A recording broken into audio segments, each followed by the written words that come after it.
So yes, if you're familiar with Queens, the Richmond Hills area, it's a place where there's a lot of drinking. 101st Ave, Liberty Ave, they have a lot of bars and stuff like that, and you're always gonna see reports of like a lot of violence in those areas. It's a Southeast Asian community and like Trinidadian Guyanese community, and it's just plagued with a lot of violence in the bars. Because here's the thing about the spirit of Kali Yuga, and remember, we're talking about ages, transitioning from different ages to ages. The thing about the spirit of Kali Yuga is that it's a time of diminishing capacity. Time is speeding up, because like when you become an old person, so much of your life is behind you. So the past is very long, but the future is very short. But when you're young, so much of your life is ahead of you, and your past is short. You don't have much of a past history.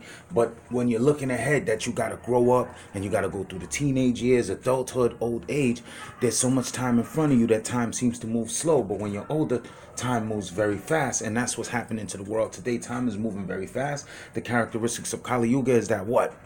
Quarrel and hypocrisy. So each person you meet is going to have, generally, if a person is not a pure soul, they're going to have some mixture of quarreling tendencies or hypocritical tendencies in varying degrees. It's just the normal condition. Just like when you see old people who are suffering, their mental faculties go down. They can't control their bowel movement. Sometimes they can't control what they say.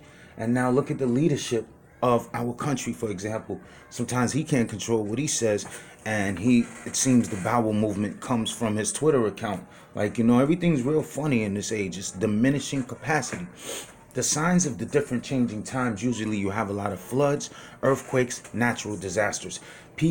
Some people will say these things have always happened, and yes, that is the truth. However, things are on a more rapid.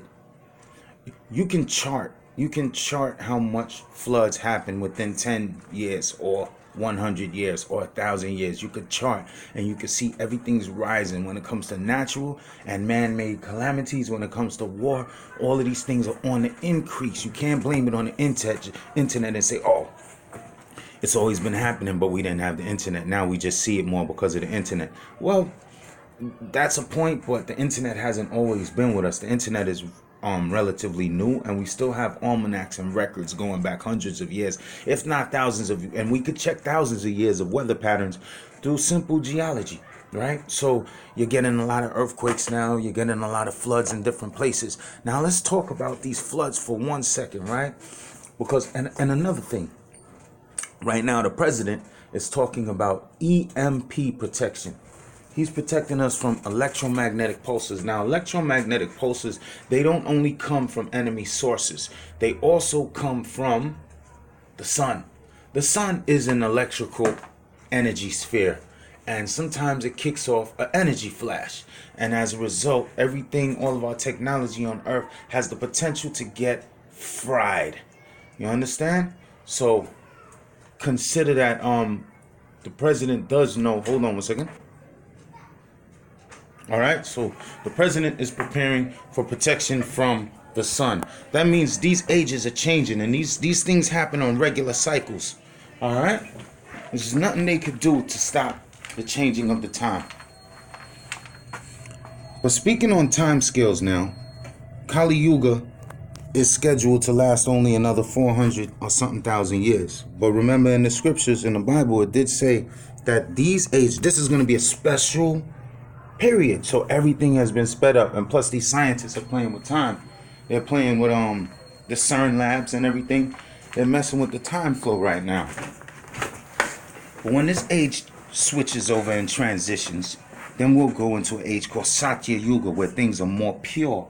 Once again, human endurance will be much stronger, but we have to go through some rough times first. But Satya Yuga, what's interesting is that people worship these different beings, these angels, these demigods. But these demigods are from a class of beings called Amara.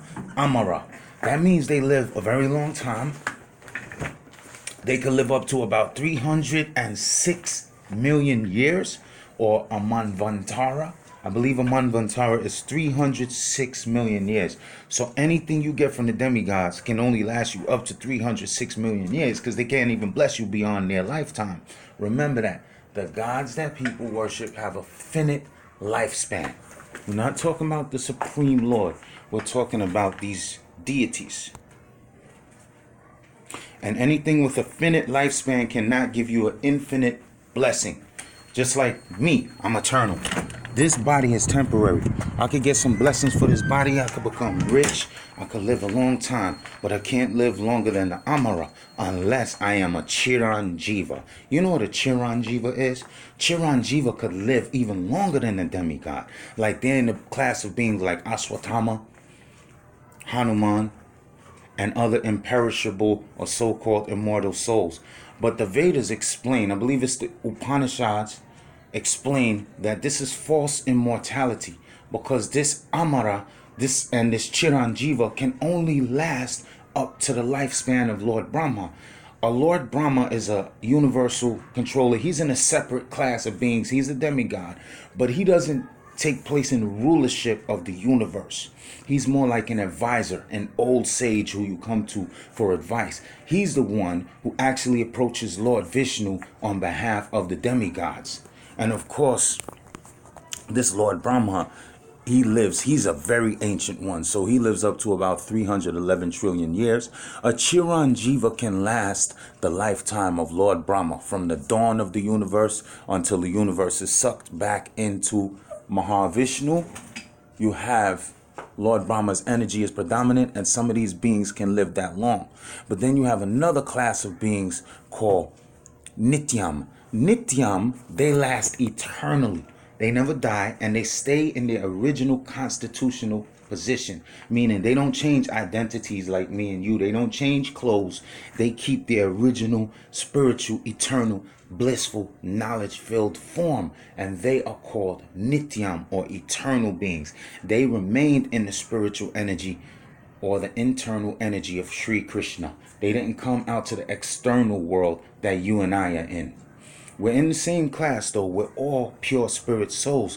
But me and you, the regular Jiva, we're called Mirtyam or Mritya because we're subject to death. We die real quick, like 100 years is like nothing. It's like this. We change clothes in the eyes of the demigods. We change clothes every few minutes or few weeks or few seconds.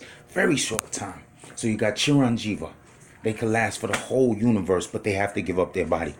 You have Amara. They last for a portion of the time, a very short time. And those are the demigods that people are stuck worshiping. And then you have Nityam. Those are pure beings, eternal, who stayed in the original 75% of the universe. 75% of the universe, or existence as we know it, is still in the original internal energy of Krishna. That's beyond even your paradise and your heaven, from which beings in the material world can go up to heaven and still fall back down and take reincarnation on these earthly planets. I'm just reviewing information that I've shared over time. But us Mirtya, we're very weak. We're very short-lived.